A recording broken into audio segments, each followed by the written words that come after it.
Hello, everybody. Dr. Rick here, dropping in on you. Hope everybody is having a great start to your week.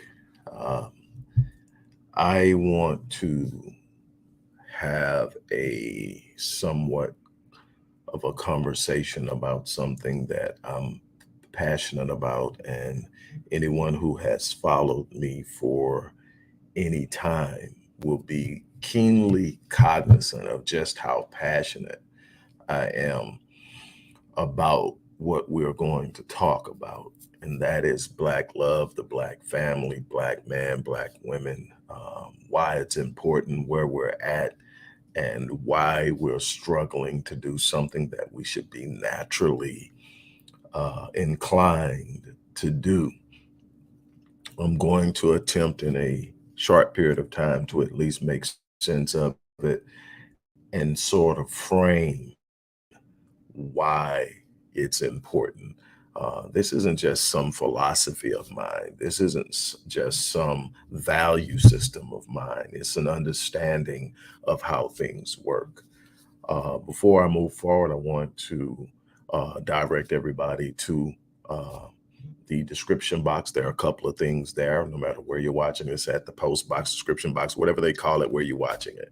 But there's a link to support the work we do at the Odyssey Project. If you're familiar with what we do, you know that we need your support. If not, there's also a link to the organization's website so that you can see the work we have done over the years and what we continue to do.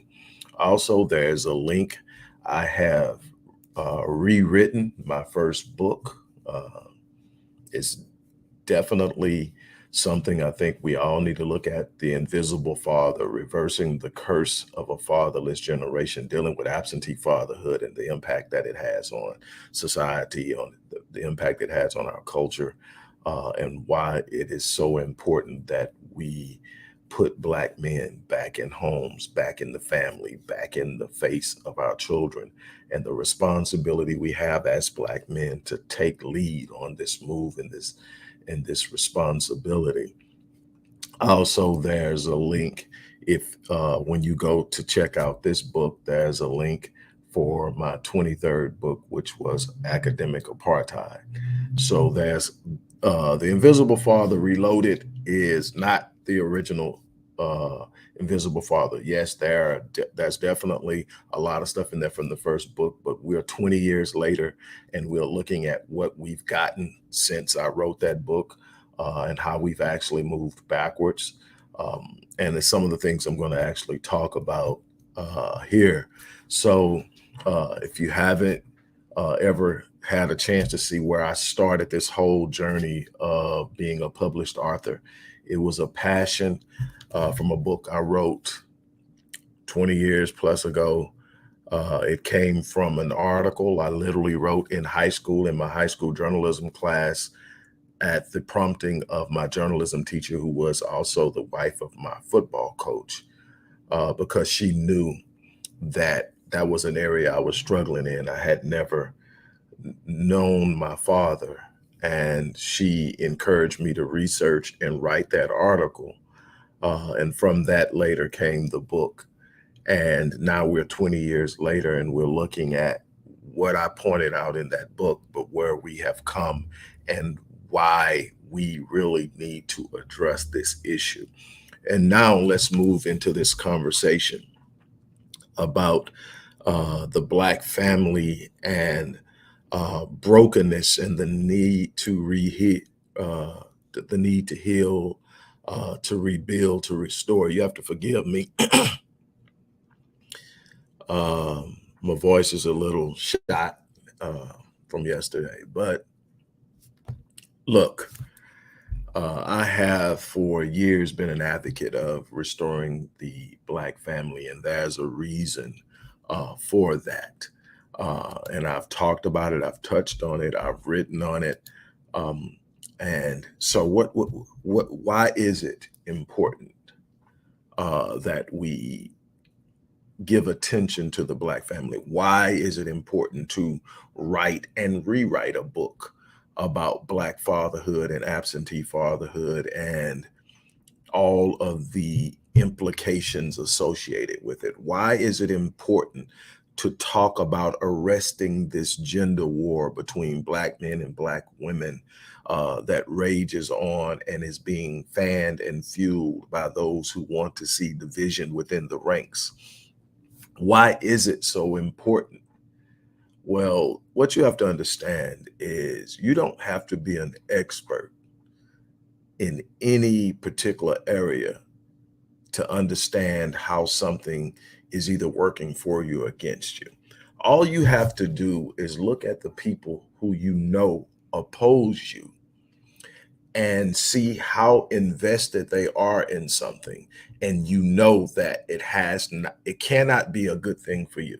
So when you look at how much energy and effort has been invested in keeping division within the Black ranks, especially between Black men and Black women, and especially between the Black leaders of the Black family, then you have to say, okay, then there has to be something, and you have to understand that your opposition, your enemy, white supremacy, Europeans, a white racial caste system has invested heavily in the disruption of this. And they have literally more than 1,300 think tanks that look at ways to ensure that we remain at the bottom of the socioeconomic ladder. And they remain at the top. And so they use what they discover through research, through observation, through practices, and they implement protocols and schemes and machinations that serve to produce the type of environment that is non-conducive to Black liberation, Black power, Black empowerment, and the overall liberation of Black people in this country and around the world. But we're talking specifically here. So why, again, is family so important? Well, family throughout the ages, not just in the US, not just over the last 400 years, but family has always been the institution by which values are projected into the future, that wealth is protected, that family systems of support and fluidity and success are projected. It is the place where the values, the interests, and principles that determine whether a group of people, a family, a race, a village, whatever, is going to be successful down the line. And that is, I have to inculcate or deeply plant and root into the minds of the upcoming generation the principles that will carry them. And so the way that you cripple a people is you remove the values, the interests, and the principles, and you replace them with subjugated behaviors. In other words, they stop seeking autonomy. They stop seeking self-awareness, self-fulfillment. They stop seeking the identity and the role of who they are, and they start to behave according to those who are now the resources of their survival. And in order to subjugate or enslave a people, you need more than shackles. Shackles holds the physical body in place. But if you never enslave the mind, it will consistently yearn to be free. And a great deal of your effort is simply keeping your slave in place. So what do? We interrupt the desire by replacing it with a new idea. And the new idea is that you are less than. The new idea is that you are inferior. The new idea is that without me, you can't survive. The new idea is that you belong to me and you will operate in the means and the ways and within the systems that I set up. And I believe it was Umar Johnson that said probably about 7 or 8 years ago that white supremacy is absolutely nothing without Black compliance. So what does it need? It needs Black to be compliant without them understanding how they are complying.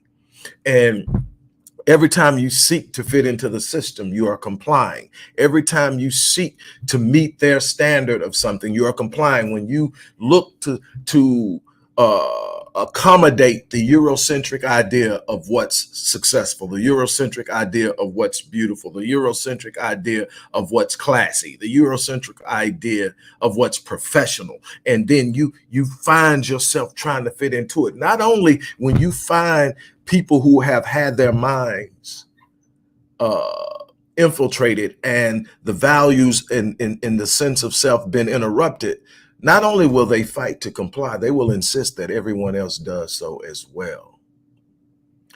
It was Carter G. Woodson in The Miseducation of the Negro that said that if you were able to control a man's mind, you wouldn't have to tell him where to go with it. He would automatically do it. He wouldn't need to be told to go to the back and enter in. He would go to the back, and if there wasn't a door in the back, he would demand one be built for him, because if you control the mind, you control the person. So how does this play into the Black family? Why, again, is it so important that the Black family be restored? Because the Black family is the basis of Black empowerment. It is where we empower the minds of our most precious asset, our youth. It is where we provide an insulated place where they can be fed the truth about who they are, where they can be given an idea and a sense of their responsibilities, where they can be properly socialized into their responsibilities, into their roles, and given a sense of what is necessary to win in this world without it being interrupted and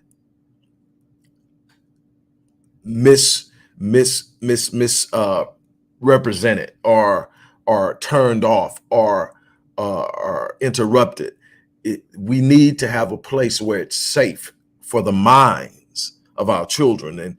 And right now, what I can tell you is far too many of our children are caught up in their devices, where they're constantly being fed information and data that is counterintuitive to their success, counterintuitive to their empowerment, counterintuitive to their elevation. And so what are they doing? They are being fed everything they need to fall into line with what the system wants from them. And the more and more we move forward, the less and less the system needs them to be successful at all, because the system is constantly replacing them.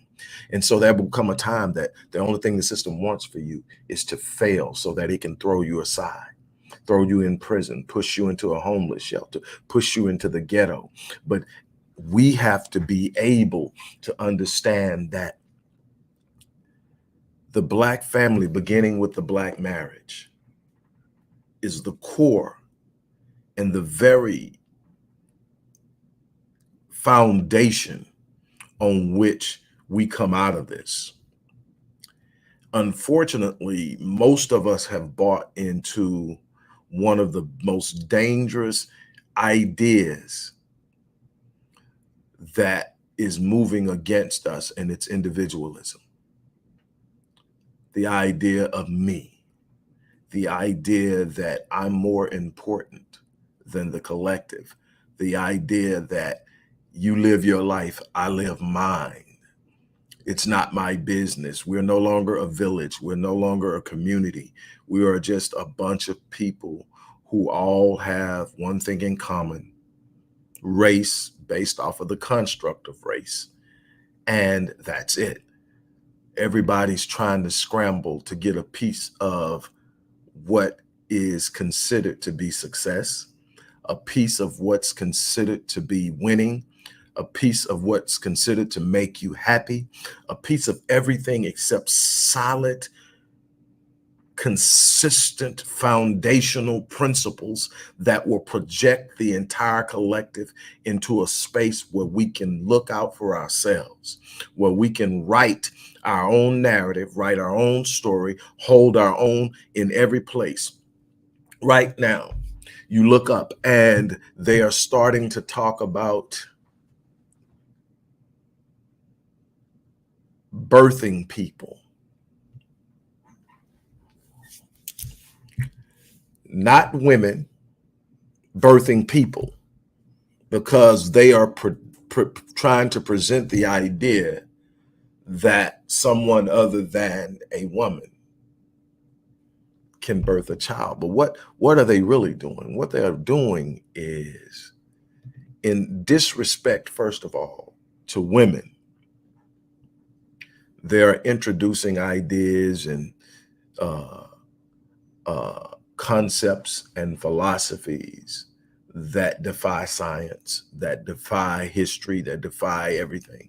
And it is in disrespect. Why is it so important to erase the woman? Don't men, don't leave me, because we're caught in the crosshairs as well. But why are we so intent on erasing the woman? Why are we so intent on making the role of the woman ambiguous? Why is it so important to say, well, anybody can? Why are we allowing people now to identify?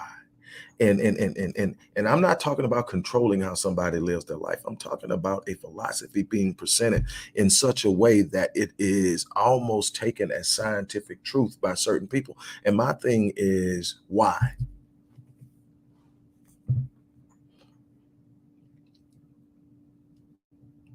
Because there's a certain element of power and truth that comes with the purity of a woman, and in this instance, a Black woman.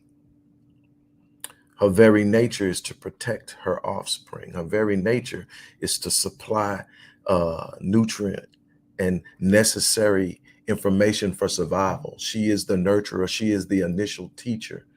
Um, when you are when you teach a woman something, you prepare and empower her, and she empowers a nation, because that's what happens. And when we are allowing our women to fall victim to assault after assault after assault on every level, emotionally, psychologically, physically, spiritually, she's being assaulted. Why? Because she is, in her very nature, in existence, a threat to the power system. So if we can get rid of her, we can then get to the kids, because I can't get to the kids if I can't get through her. So what I'm going to do is I'm going to attack her. I'm going to diminish her. I'm going to take her out of her role. I'm going to push her into roles she does not belong in. And then I'm going to take every ounce and inch out of what she is and what she's supposed to be and put it into other things. And then I'm going to be able to move around her and get to her kids. Now, why is it important for them to take the man out? Because you can't get to her without going through us. So they convince the man she's the enemy. He not only stops protecting her, he now aims his vitriol, his anger, his frustration, his disappointments at her. Now it's an all for all ongoing battle and war. Guess who's left unattended to? Guess who's left unprotected while we go at each other? Yeah, the kids. The ones we're supposed to be protecting, the ones we're supposed to be looking out for, the ones we're supposed to be loving. While we're going at it, they're exposed, because neither one of us can do it alone. Neither one of us can stand on our own and do it alone. And what are they doing? They are setting up, getting us to go after each other, keeping us divided, keeping the family disrupted. And what is happening? We're losing generation after generation of potentially powerful people raising up a collective and putting us where we belong. At some point, it stops being racism or white supremacy racism and starts being us. Us being complacent and compliant to things that are put in front of us, instead of resisting what is moving against us and embracing who we're supposed to be and doing what we're supposed to be doing. We're doing the opposite. Doc, all you talk, no, it's not all I talk about. Read the books. I talk about everything from finance to academics to holistic education, but you can't solidify any movement without first stabilizing the family. You have to stabilize the family. You have to have a sense of protocols. You have to have a sense and a code of conduct. You have to have a set of principles that set up and align with what it is you say you want. You don't get things in this world by wishing for them. You don't get things in this world by sitting up and hoping. You get things in this world by establishing a method and mode of operation that moves you towards the things you desire. So if you don't have principles in place that govern behavior, that set a standard, that move you toward it, you're just sitting up talking, and they don't care how much you talk. They're worried about what you do.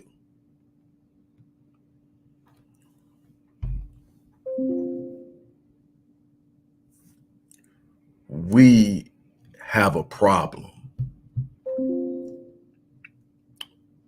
We have become completely complacent, completely compliant, and and sitting up posting on social media doesn't mean you're resisting Jack. Sitting up whining and complaining doesn't mean you're resisting Jack.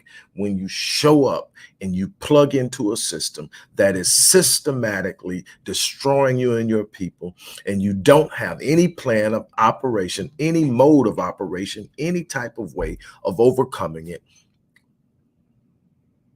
you are not resisting. You are succumbing. That's the reality of it. That's the truth of it, that we are losing because we have no agenda. We have no plan. The Black family is under complete assault. The Black love is under complete assault. And we don't see why. We don't see why the Black woman is under assault. You don't see why the Black man is under assault. You don't see why there's all of this stimuli being put out to keep up the negativity. Am I saying that there isn't a problem? No. Am I saying that there aren't men doing some uh, ridiculous stuff that needs to be dealt with in the most extreme way? No. Am I saying that there aren't women, Black women out there who are truly not representing what we would like to see?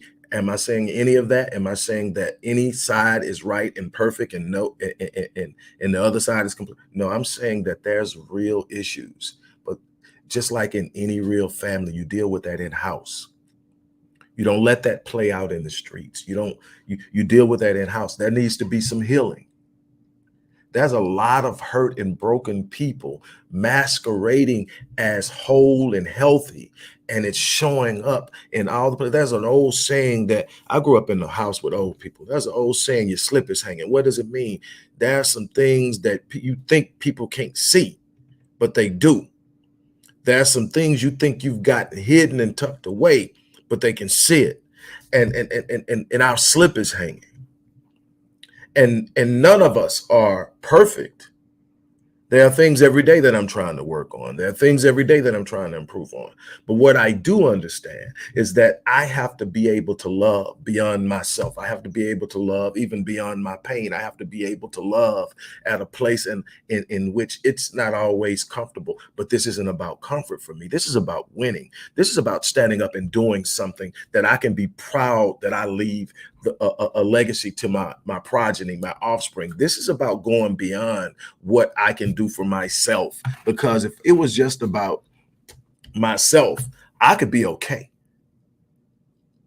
I could be well and okay. But I'm looking at the people I love, the race I claim, my my connectivity to my blackness at a level that won't let me release it and move away from it, and won't let me be okay with my people struggling and suffering. That part of me demands that I dig in. That part of me demands that I give more of myself. That part of me demands that I move past my pain and move past my frustrations and move past my discomfort and walk into a space that demands action of me, demands commitment of me, demands consistency, and then do something. We are at a pivotal point in the history of Blacks in this country. Within as little as 15 years or less, we could be economically insignificant in the fact that no political party, no business, no financial institution needs us in order to survive, needs us in order to be relevant. And when that happens, how do you think they're going to treat us? When we have no power, no significance, no political power, no economic power, we have no influence in the social stream of movement in society, what happens?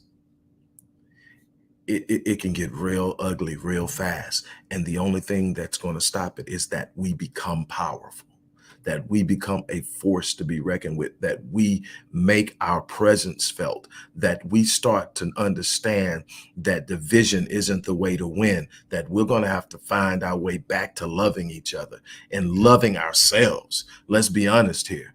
And that is something that nobody wants to talk about. And I can get into the real intricate details of how this stuff works, but at the end of the day, we need to show up. We need to deal with the trauma. We need to deal with the frustration. We need to deal with the hurt. It's a lot of people carrying trauma from their childhood that they haven't dealt with. And then they're trying to sustain relationships through that trauma, and they don't understand why they're not working. There's a lot of people bringing trauma from past relationships that are showing up in how they're doing their jobs and how they're dealing with with other people within our racial enclave. There are a lot of people that's sitting up that simply have not dealt with things that are causing them to be a liability versus an asset.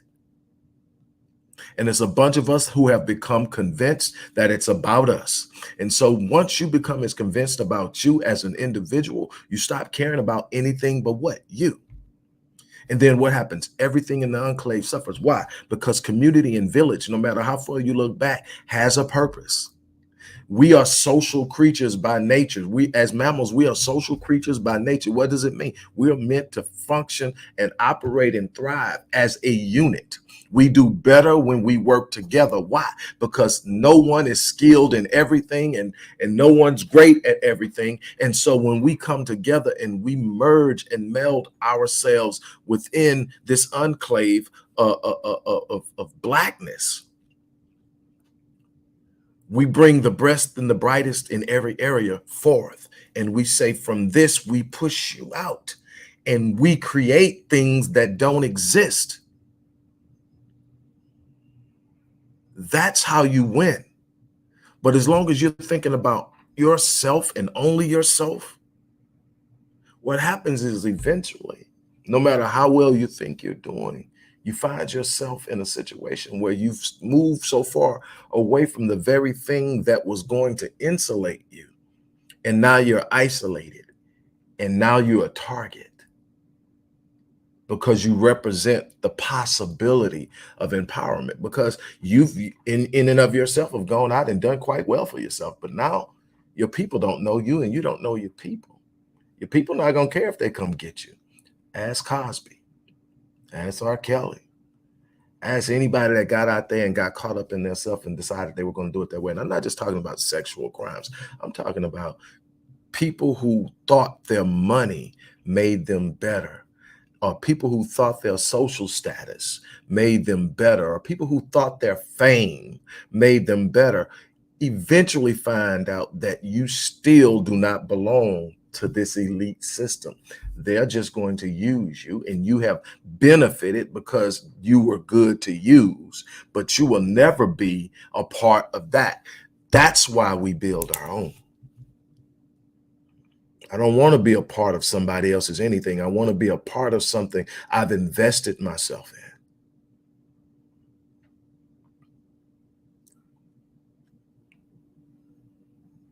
Jeremiah J commented, he said, generational trauma, self-hate, low esteem, not dealing with family issues, lack of mental health therapy, relying on a system that has no interest in fixing our problem.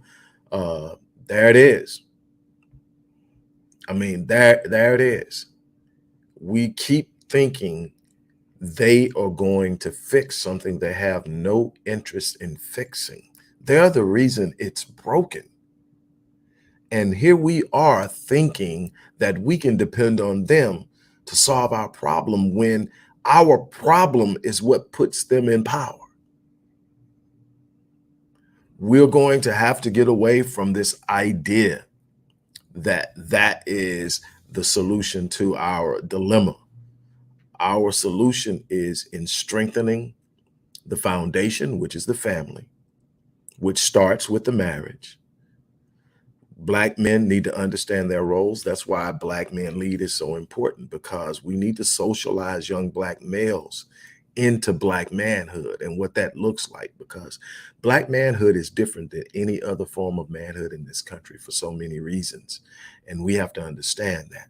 And we have to prepare and empower and literally commission young Black males to move as men, to be protectors, to be providers, to be promoters, to be priests, to be, to speak and pray. And in every way, no matter what faith you claim, you've got to introduce the divine into your home. You got to have a divine connection, or this is not going to make sense to you. You have to have a divine connection, or you're going to get caught up in the schemes and the machinations of the enemy and lose yourself. We need our Black women to know who you are, to know how precious you are, to carry yourself as such, to be able to lean. And I know there are some trust issues. I know there are some things that we need to work on. I'm not sitting up and pretending that things are right. We're talking because things aren't right. But what we cannot do is believe that we can continue to self-destruct in an environment that's inherently hostile towards us and somehow survive. Can you get that for a second? I want to leave you with this image. You're in an environment that everything outside of you is hell bent on destroying you, and you're deciding to turn on yourself. There's nothing to save you once you weaken yourself to a level that they can move in and finish the job. It doesn't matter where you live. It doesn't matter what you drive. It doesn't matter how many zeros in your bank account. And you really need to start thinking about that. That's something else that I'm going to eventually touch on, is the rapid pace at which the dollar is disintegrating and becoming useless. And what does that mean? That means that cash on hand, whether it's in your hand or in your bank account, is going to be relatively useless. If we need to pay attention to how we move and what we invest in, because that's going to have a massive impact on where we land when all of this things settle. There's a lot going on. I don't want to pull that in too much, but the value of the dollar, what you got in your bank account, is a fraction of what it's really worth. That's why everything is so expensive. I was in the grocery store the other day and I was buying groceries, and I'm like, spent a certain amount of money, and I'm going like, I remember when this would literally fill up a basket. And I barely got the little area where where you sit your kid. I barely got that full, and a couple other things in there. And I'm like, but it's the cost of living. based off inflation and the devaluation of the dollar and what's going on. And a lot of it is being manipulated and controlled. I'm not going to get into it because I don't want to mar what I'm trying to get across, but that's a part of family responsibility as well, is financial awareness, financial responsibility, financial just making sure you're making the best decisions with what you're doing, with what you earn, because so many of us are caught up in what we generate a year. We're talking about being quote unquote 6 and 7 figure earners. It's not what you make, it's what you keep, and it's what you are able to appreciate. If it's not appreciating, it's a good chance it's depreciating, and the dollar is sitting in the bank account and it's becoming less and less valuable. And most people aren't even are totally clueless. And I'll leave that at that. But what I will close out on is this: if we don't find a way back to core values of family, core values of protecting the women and the children and the elderly, core values of being financially independent and autonomous, core values of teaching things that empower, core values of protecting the brilliance of the minds of our youth by being aware of what they are taking in constantly. That's a responsibility that falls on the parents and the elders. Stop trusting a system that has been hell bent on destroying you since you got here, and start understanding that while you may need to use the system isn't for you. While you may have to be able to navigate through the labyrinthine corridors of the system wasn't designed for you.